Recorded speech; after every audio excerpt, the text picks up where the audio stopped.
Doctor Anil Goyal से जानिए कैसे रहें होम क्वारंटीन में, कैसे घर में रहकर कोरोना को हराएं।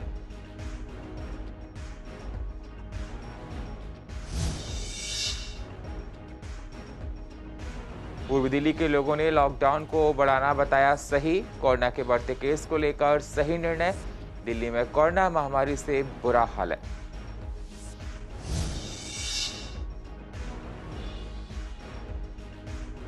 कांतिनगर में लोगों के कहने पर इलाके को किया गया सैनिटाइज। कोरोना को देखते हुए बढ़ते जा रहे हैं एहतियात।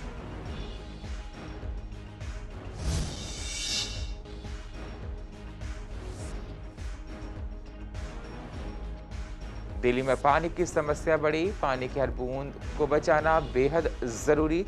जल ही जीवन है, व्यर्थ नष्ट ना करें।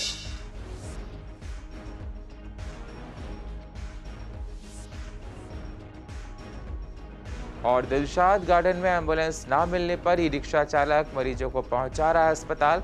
संकट की घड़ी में सहायता के लिए हाथ आगे। कोरोना मरीजों को बिना पैसे के पहुंचाते हैं अस्पताल।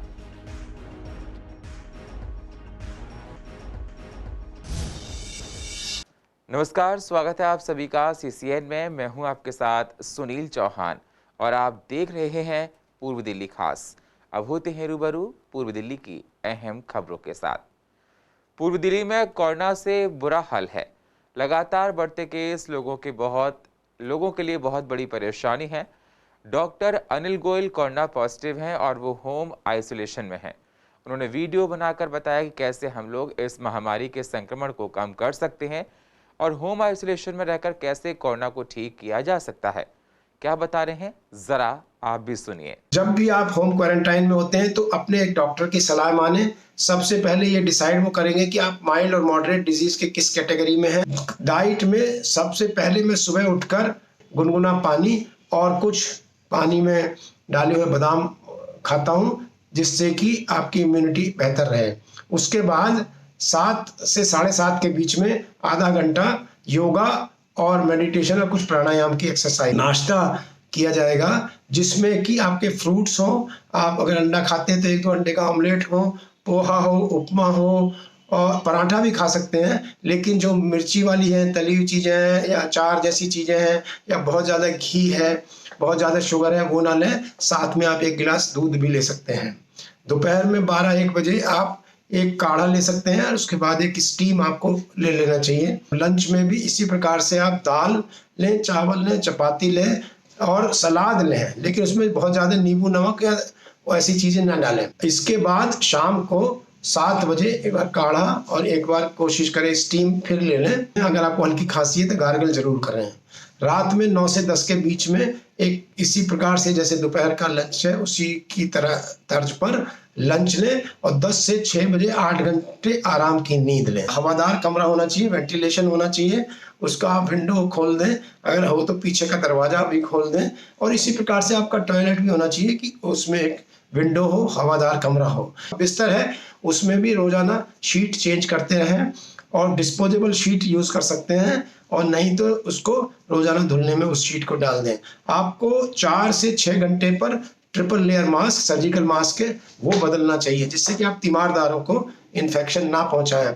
हैंड हाइजीन 2-2, 3-3, 4-4 घंटे पर या तो हाथ साबुन पानी से धोते रहें या 70% अल्कोहल से डिसइंफेक्शन करते रहें। किस स्थिति में आपको अस्पताल जाने की जरूरत पड़ेगी?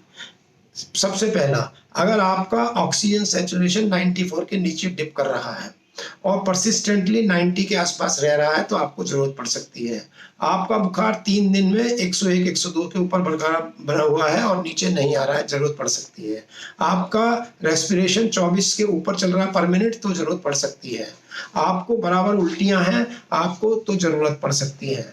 आपकी पल्स रेट अगर बराबर 100 के ऊपर चल रही है और वो नीचे नहीं आ रही तो आपको हॉस्पिटलाइजेशन की जरूरत पड़ सकती है।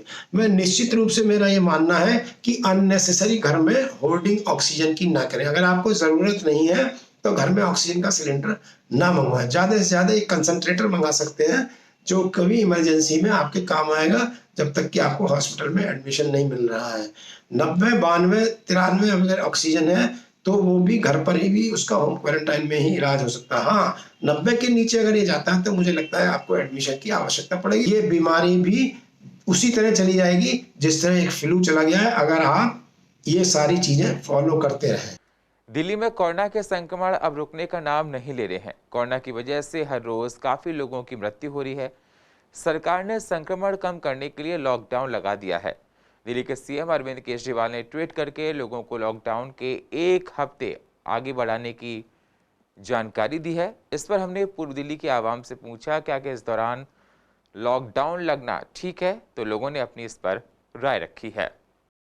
कि जिस हिसाब से कोरोना की वजह से मौत का तांडव चल रहा है, सिर्फ कोरोना की वजह से नहीं कहूँगी, दिल्ली में जो फैसिलिटीज़ नहीं हैं, ऑक्सीजन नहीं है, बेड नहीं मिल रहे, इंजेक्शन्स नहीं मिल रहे, और इस वजह से लोगों में जो मौतें हो रही हैं, बहुत बुरा हाल है। और काफ़ी कल भी रात को डॉक्टर हॉस्पिटल बत्रा में भी 12 मरीजों की ऑक्सीजन ना मिलने की वजह से डेथ हो गई। इनके लिए सरकार को ज़रूर कुछ कदम उठाने चाहिए। लोगों को सरकार ऑक्सीजन की फैसिलिटीज़ दे, कालाबाजारी पे रोक लगाए, और मेडिकल सुविधाएं हैं वो ज़रूर दे।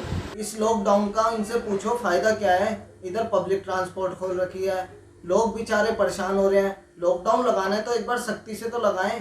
इतने में दिल्ली में इतने हाई केसेस हो गए हैं, मगर केजरीवाल को और केजरीवाल की सरकार को अभी तक शर्म नहीं आ रही है। ऑक्सीजन के लिए लोग इतने जनता तराई तराई फिर रही है। बेचारे जो घर में क्वारंटाइन है उन्हें ऑक्सीजन सिलेंडर चाहिए। सुबह के लगे हुए लाइन में शाम को नंबर आता था। वेस्ट विनोद नगर का एग्जाम्पल है। केजरीवाल ने अपनी बदमाशी से एसडीएम डीएम को बुला के वहाँ सील लगवाई है कि जनता को ऑक्सीजन ना मिल सके, हॉस्पिटल में मिले। हॉस्पिटल में ऑक्सीजन नहीं है, गंगाराम में ऑक्सीजन नहीं है, तो क्या दिल्ली सरकार सोई हुई है? गांधीनगर के विधायक अनिल वाजपेयी ने कांतिनगर वार्ड के आजाद नगर चौक से लेकर रघुवरपुरा वार्ड में स्वयं जाकर सैनिटाइजेशन कराया। गांधीनगर के विधायक अनिल वाजपेयी ने बताया कि कई लोगों ने विधायक कार्यालय में आकर दोनों वार्डों में सैनिटाइज कराने का अनुरोध किया था, जिसके बाद उन्होंने इलाके में सैनिटाइज कराया है। मैं आपका ध्यान गांधीनगर विधानसभा दिल्ली की ओर दिलाना चाहता हूं। यहां पर काफ़ी दिनों से विधानसभा में सैनिटेशन का काम नहीं चल रहा था। जब लोगों ने मुझ पर अप्रोच किया, मैंने तुरंत बड़े अधिकारियों से बात की। मैंने ईडीएमसी के कमिश्नर श्री विकास आनंद जी से बात की, और उन्होंने तुरंत गाड़ी मुहैया कराई सैनिटाइजेशन की। और मैंने खुद खड़े होकर मैंने विधानसभा में जाके हमने सैनिटाइज कराया है। इस समय कोरोना ऐसी भीषण महामारी में जब काफ़ी लोग कोरोना के मरीज निकल रहे हैं, और उस समय सैनिटाइजेशन कराना ये बहुत ज़रूरी है, और ये सरकार की भी प्राथमिकता है, और लिहाजा हमने खुद हमको उतरना पड़ा है। हमने 8 मशीनें तुरंत हमने कहीं से मार्केट से हमने मंगवाई हैं, और केमिकल भी मंगवाया है। और कल से युद्ध स्तर पर पूरी विधानसभा में गली गली में जहां हमारी गाड़ी नहीं जा सकती है, वहां पर भी सैनिटाइजेशन का काम शुरू होगा। आज ऑक्सीजन की कमी से हिंदुस्तान की सांसें फूल रही हैं। कल कहीं पानी के लिए हिंदुस्तान प्यासा ना हो जाए। कई बार देखा भी जाता है कि दिल्ली में पानी की परेशानी है, और बहुत से इलाकों में पूर्वी दिल्ली के है भी। इसलिए मेहरबानी करके आज पानी बचाइए, पानी का बेफिजूल इस्तेमाल ना कीजिए। जल ही जीवन है, व्यर्थ नष्ट ना करें। पानी हमारी ज़िंदगी है, हमारी ज़िंदगी का अहम हिस्सा है। सुबह के उठने से रात के सोने तक हमारी ज़िंदगी के हर हिस्से से पानी का जुड़ाव है। हम पूरी तरह पानी पे डिपेंड है। मगर अफसोस, ना समझ लोग जिस तरह ऑक्सीजन के लिए आज हम परेशान हैं, क्योंकि हमारी माहौलियत में ऑक्सीजन का लेवल उतना नहीं है जितना होना चाहिए। पॉल्यूशन की वजह से हिंदुस्तान के हालात पूरी दुनिया में जिस तरीके से हैं सब जानते हैं। तो आज एक ख़ास मुद्दा जो पानी को लेकर मैं आपके सामने आया हूं कि प्लीज़ हमें इस पानी की हिफाजत करनी है। इस पानी को लेकर जितनी लापरवाही हिंदुस्तानी करते हैं, शायद दुनिया में किसी और मुल्क के लोग करते हों। हम पानी को खुला छोड़ देते हैं। हम मेहमानों के आने पर पूरे ग्लास भरकर उनको पानी देते हैं, और वो 1-2 सिप लेकर उस पानी को छोड़ देते हैं, और फिर हम उस पानी को फेंक देते हैं। उसका इस्तेमाल नहीं करते क्योंकि किसी ने उसको झूठा कर दिया है। तो मेरी गुजारिश है, सबसे पहले हमें इस सिलसिले को रोकना है। अगर जो मेहमान हमारे घर में आ रहे हैं तो उनको आप अलग से एक बॉटल में, जग में या किसी बड़े बर्तन में पानी दें, और एक गिलास उनके साथ रख दें। जितना पानी उनको पीना है वो पानी पी लेंगे।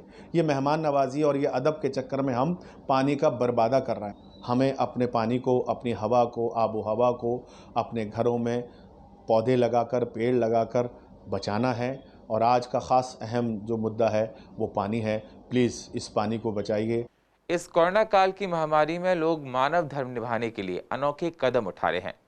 आप जरा इस ई रिक्शा पर लगे बैनर की पंक्तियों को पढ़िए। इस बैनर पर लिखा है, पूनम मरीजों के लिए निःशुल्क सेवा। और इस सेवा की शुरुआत की है सीमापुरी विधानसभा क्षेत्र में रहने वाले दिनेश ने। दिनेश का कहना है कि मैं खुद एक गरीब परिवार से हूं और ये रिक्शा चलाकर बड़ी मुश्किल से अपने परिवार का पेट पालता हूं।